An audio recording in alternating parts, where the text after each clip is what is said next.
I used to tell my team, if we're doing our job, we should be invisible to the organization because, parts are flowing to manufacturing facilities, finished vehicles are getting delivered to customers. And if everything's going as it should be with our supply base, with our manufacturing operations, then we're pretty much invisible. But that has completely changed over the last several years to where I think the supply chain role has taken a much higher precedence in the overall organization of the company, much more of a strategic role, involved in a lot more of the decision making process, to support the business. So I think the evolution of all that is what keeps it interesting.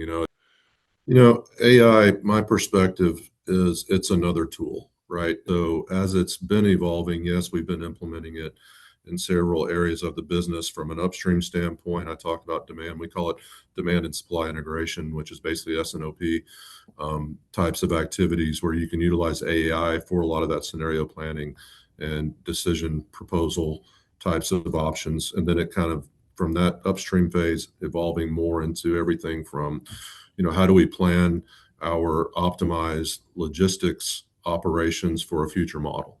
So if we have a future model that's going to come online in 2 years, how do we get AI to help us at least provide optimized supply chain scenarios, whether it's sourcing decisions, locations, volumes, all of those things to help us quickly get to what does optimized scenario A, B, C look like, and then you can start digging into versus chasing every scenario. So as it plays into that, then we're using it for things like packaging engineering as well.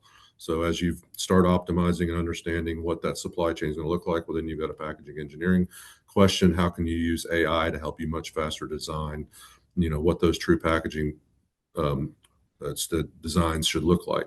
That can play into everything from inventory control. We're using AI to create algorithms for what should proper float levels be, as far as how we should be managing our inventory floats, depending on origins and usage and all of those things.